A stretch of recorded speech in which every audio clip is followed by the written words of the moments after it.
فتویٰ تو آپ خود دے چکے ہیں، پھر مجھ سے پوچھنے کی ضرورت کیا ہے؟ مسئلہ یہ پوچھا گیا ہے کہ سنی، حنفی، بریلوی شخص حالت شیعوں کی نماز جنازہ پڑھ سکتا ہے یا نہیں؟ پڑھ لے تو اس کے ایمان میں کوئی فرق آتا ہے یا نہیں؟ کیونکہ حالت شیعوں حضرات کا عقیدہ ازواج مطہرات صحابہ کرام کے بارے میں بہت غلط ہے، تو جب عقیدہ بہت غلط ہے تو پھر نماز جنازہ جائز ہوگی؟ تو فتویٰ تو آپ نے خود دے دیا، پھر مجھ سے پوچھنے کی ضرورت کیا ہے؟ صرف یہ ہے بھی میں اٹھ کے نہیں کہتا، سیالوی صاحب کہیں، اتنا ہی ہوا نا، مجھے اپنا وکیل بنا رہا ہے، ترجمان بنا رہا ہے۔ شیعہ کا عقیدہ جو کتابوں میں موجود ہے وہ یہ ہے کہ یہ قرآن ہی اصلی قرآن کوئی نہیں۔ شیعہ کا عقیدہ یہ ہے کہ یہ قرآن اصلی قرآن کوئی نہیں، اصلی قرآن امام مہدی کے پاس ہے، وہ آئیں گے تو اصلی قرآن لائیں گے۔ تو جن کے پاس قرآن ہی کوئی نہیں، آسمانی کتاب ہی کوئی نہیں، ان کا مذہب آسمانی ہو سکتا ہے؟ عیسائی بھی دعویٰ رکھتے ہیں ہمارے پاس آسمانی کتاب ہے، یہودی بھی دعویٰ رکھتے ہیں ہمارے پاس آسمانی کتاب ہے، مگر یہ دعویٰ کر سکتے ہیں کہ ہمارے پاس آسمانی کتاب ہے؟ 2000 سے زیادہ روایتیں معتبر کتابوں میں اور ثقہ راویوں کے ذریعے جو ثابت ہے وہ کہتی ہیں، 2000 سے زیادہ روایتیں کہ یہ قرآن اصلی قرآن نہیں۔ اگر وہ کہیں یہ روایتیں جھوٹی ہیں تو الحمدللہ ہم مانتے ہیں جھوٹی ہیں، مگر ایک مسئلے کے بارے میں جس مذہب کی 2000 سے زیادہ روایتیں جھوٹی ہوں، اس مذہب کے راویوں کا اعتبار کیا ہو سکتا ہے اور کتابوں کا اعتبار کیا ہو سکتا ہے؟ پھر سارے مذہب کا ہی صفایا ہو گیا۔ پھر صحابہ کرام علیہ رضوان 1,40,000 ہیں، ان کا عقیدہ یہ ہے کہ وہ سارے مرتد ہو گئے تھے، صرف 3 بچے تھے، حضرت مقداد، حضرت سلمان فارسی اور حضرت ابو ذر غفاری۔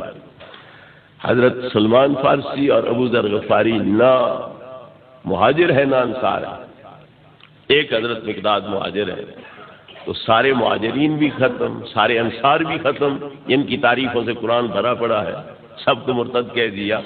چلو اس سے ہٹ کے میں صرف یہ کہنا چاہتا ہوں کہ نبی پاک کی تعلیم کا نتیجہ کیا نکلا؟ اصل پروگرام صحابہ کرام پہ اعتراض نہیں، اصل پروگرام نبی پاک کی نبوت ختم کرنا ہے، کہ جس نبی نے 23 سال محنت کی اور 1,40,000 بندہ تیار کیا، آنکھیں بند کی انہوں نے، یہ سارے مرتد ہو گئے، تو اس نبی کی تعلیم کیا ہوئی؟ اس کا اثر کیا ہوا؟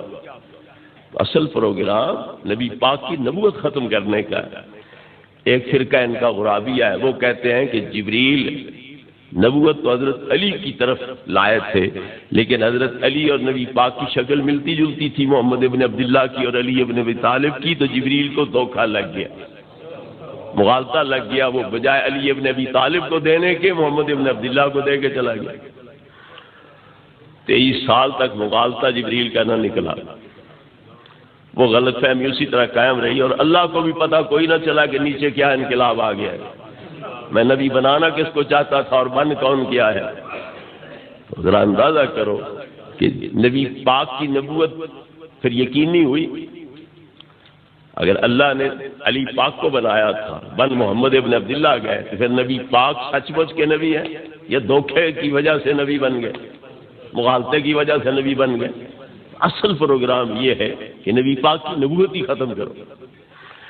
ایک فرقہ، اس فرقے کو غرابیہ کہتے ہیں، کہ جس طرح کوا کوے کے مشابہ ہوتا ہے، اس طرح علی اور نبی پاک مشابہ تھے، شکلیں ملتی جلتی تھی، اس لیے مغالطے لگ گئے۔ باقی 1,24,000 پیغمبر میں کہیں مغالطہ نہ لگا انہیں، یہاں آ کے مغالطہ لگ گیا، اور پھر 23 سال وہی لاتے رہے اور مغالطہ نکلا ہی نہیں۔ حضرت علی کو بھی پتہ کوئی نہ چلا کہ نبی میں تھا، میں اپنا حق وصول کروں، تو انہیں بھی کوئی نہ پتہ چلا، تو انہیں پتہ کیسے چل گیا کہ حضرت علی نبی بننے تھے، جب علی پاک کو خود پتہ نہیں کہ نبی میں نے بننا تھا، میں اپنا حق وصول کروں، انہیں پتہ کہاں سے چل گیا کہ نبوت تو حضرت علی کو ملنی تھی؟ تو یہ شیطنت ہے، صرف نبی پاک کی نبوت کو ختم کرنے کے لیے یہودی ہے پیچھے سے جنہوں نے یہ مذہب جاری کیا ہے، تو وہ یہودیت جو ہے وہ یہاں کار فرما ہے۔ ایک فرقہ ان کا ہے کاملیہ، وہ کہتے ہیں کہ علی کافر ہیں، کیوں انہوں نے امامت کا دعویٰ نہیں کیا، باقی صحابہ کافر ہیں، کیوں انہوں نے علی کو امام مانا؟ کوئی نہیں، کون بچا؟ نہ اہل بیت بچے نہ صحابہ بچے، سب کا صفایا کر دیا، تو پھر کیا اسلام کیا باقی رہ گیا؟ جب علی پاک جیسی ہستی وہ بھی کافر ہے، باقی صحابہ بھی سارے کافر، تو پیچھے بچا کون؟ ان کا عقیدہ یہ ہے کہ حضرت عائشہ اور حضرت حفصہ رضی اللہ عنہا یہ دونوں منافق تھے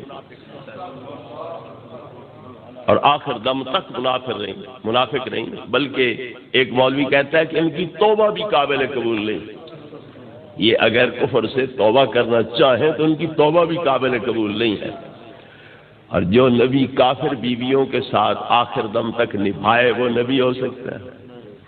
لا تم سے خوب ایسا مل کوافر، اللہ فرماتا ہے کافر عورتوں کو اپنے نکاح میں مت رکھو، لا ہن حل لہم ولا هم یحلون لہم، نہ کافر مرد مومن عورتوں کے خامد بن سکتے ہیں اور نہ کافر عورتیں مومن مردوں کی بیویاں بن سکتی ہیں، تو پھر جو نبی منافق بیویوں کے ساتھ زندگی نبھاتا رہا ہے اس کی نبوت کہاں گئی؟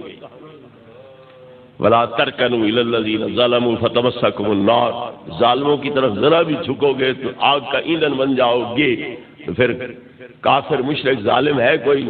ان الشرک لظلم عظیم، تو یہ ظالمہ تھی پھر نعوذ باللہ بقول ان کے، اور نبی پاک آخر دم تک حضرت عائشہ کے گھر رہے، وصال بھی آپ کا حضرت عائشہ کے گھر ہو رہا ہے، تو پھر نبی کریم علیہ السلام کا انجام کیا ہوا جب اللہ کہہ رہا ہے کہ ذرا بھی ظالموں کی طرف نہ جھکو ورنہ آگ دوزخ کی آگ کا ایندھن بن جاؤ۔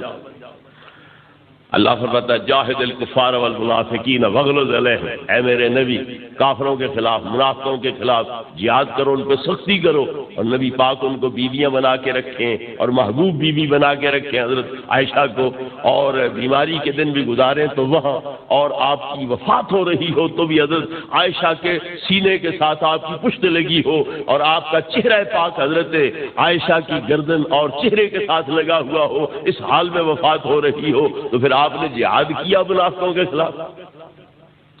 یہ بھی تو منافق ہیں، جہاد کیا ان کے خلاف۔ اللہ نے فرمایا ذرا پر میلان ادھر نہ رکھو، تو آپ نے یہ میلان چھوڑا، علیحدہ ہوئے، تو بقول ان کے نبی پاک کی حیثیت کیا رہ گئی؟ آپ کو ایک کامل مومن بھی نہیں رہ سکتے چاہے کہ نبی ہوں اور نبیوں کے سردار۔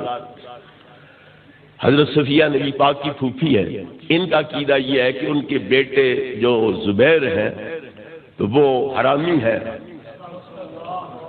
حلالی نہیں ہے، تو پھر بیٹے کا قصور ہے یا ماں کا قصور ہے؟ اور ماں علی پاک کی پھوپھی ہے، نبی پاک کی پھوپھی ہے، اور یہ حرامی کہہ رہے ہیں حضرت زبیر کو جو ان کا لخت جگر نور نظر ہے اس کو، تو پھر نبی پاک کی پھوپھی کے بارے میں حضرت ابی طالب کی بہن کے بارے میں کیا عقیدہ ان کا ثابت ہوا؟ تو یہ بدترین دشمن ہیں نبی پاک کے بھی، اہل بیت کے بھی، صحابہ کرام علیہ رضوان کے بھی، اور انتہا درجے کے گستاخ ہیں اور قرآن کے منکر ہیں، اس لیے ان کا جنازہ پڑھنا قطعاً جائز نہیں، اور جو پڑھ چکے ہیں وہ علانیہ توبہ طائب ہوں، دوبارہ اپنے نکاح پڑھوائیں اور آئندہ کے لیے اعلان کریں کہ ہم کسی شیعہ کے جنازے میں شامل نہیں ہوں گے۔ وآخر دعوانا